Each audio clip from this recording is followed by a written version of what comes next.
আমার বিটিসির নাগরিক। তো ইয়ার কারণে প্রথম নির্বাচনত যি নাম আছে ইটুয়ে আমার বাসিন্দা, আমার নাগরিক, এখেতসকলক মাটির পাট্টা প্রদান করা হব, 5টা গ্যারেন্টি দিয়া হব।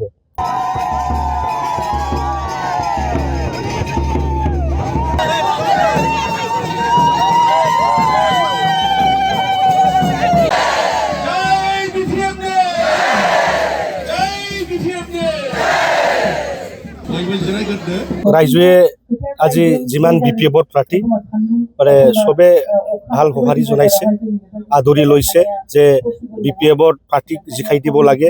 কাৰণ যোৱা 5টা বছৰত আমি দেখিছোঁ প্ৰমোদ বড়োৰ যিটো চৰকাৰ, এখেতসকলৰ MLA মন্ত্ৰী আমাৰ ৰাইজৰ কাৰণে BTC অঞ্চলত একো কৰিব পৰা নাই।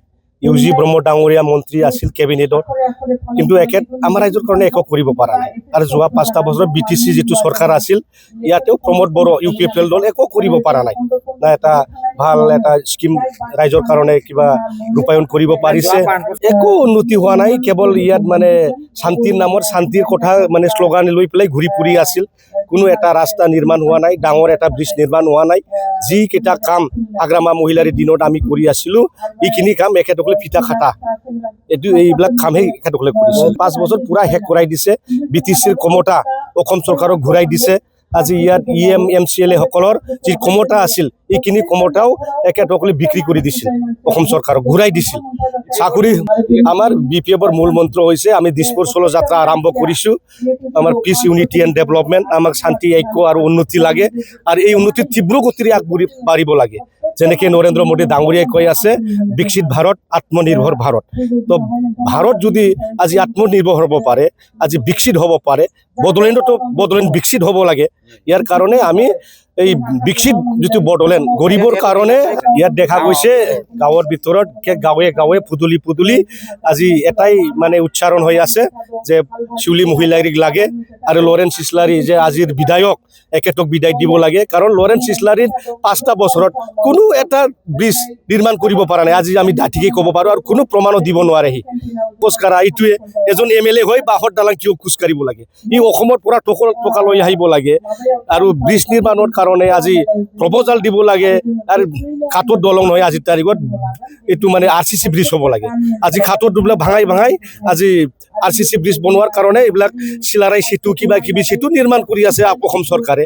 তথাপি আজি এজন বিধায়ক হৈ বাঁহৰ দলং যদি খোজকাঢ়ে, এইটোতো নিজকে মানে লজ্জাজনক বুলি আমি ভাবোঁ। আৰু কি ৰাইজে মানে গুহাৰি জনাই আছে, আৰু ৰাইজে বিচাৰে শিউলি মহিলাৰী এইবাৰ বিধায়ক হ'ব লাগে, লগতে কেবিনেট মন্ত্ৰী হ'ব লাগে দাবী কৰি আছে। কাৰণ শিউলি মহিলাৰী এজন যোগ্য ব্যক্তি, শিক্ষিত ব্যক্তি, মাষ্টাৰ ডিগ্ৰী কৰা ইকনমিক্সত, আৰু তাৰ মানে এজন ওমেন এণ্টাৰপ্ৰিনিয়ৰ।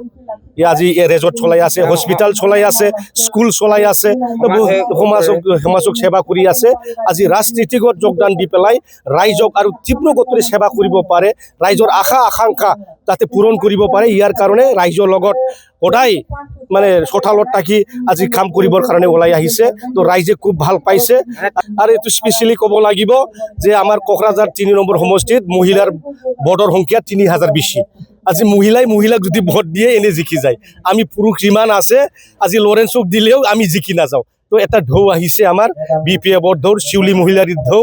আৰু এই ঢৌ আজি দিছপুৰত গৈ আছে, আৰু দিছপুৰত আজি এই ঢৌ গৈ পাব।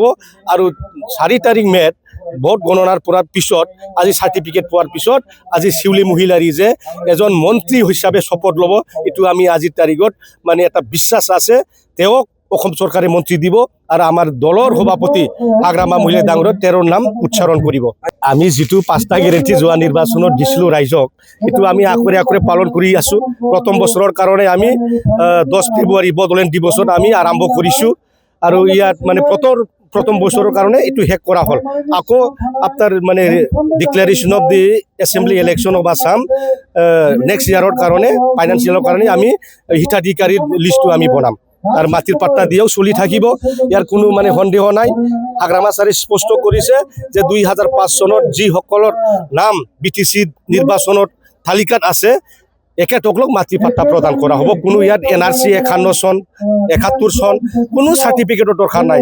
ইউ জাষ্ট ইনক্ল'জ বিনা চৰ্তে মানে এটাই চৰ্ত, এই যে 2005 চন প্ৰথমবাৰে BTC নিৰ্বাচন হৈছিল, তাত ভোটাৰ তালিকাত নাম থাকিলে হ'ল। এইটোৱে প্ৰমাণ আমাৰ, এইটোৱে চাৰ্টিফিকেট। কাৰণ আমাৰ BTC চুক্তি হৈছে 2003 10 ফেব্ৰুৱাৰীত।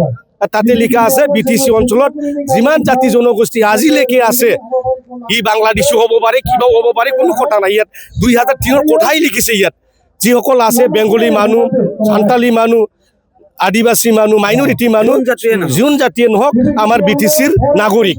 তো ইয়াৰ কাৰণে প্ৰথম নিৰ্বাচনত যি নাম আছে ইটোৱে আমাৰ বাসিন্দা, আমাৰ নাগৰিক, এখেতসকলক মাটিৰ পাট্টা প্ৰদান কৰা হ'ব, 5টা গেৰেণ্টি দিয়া হ'ব।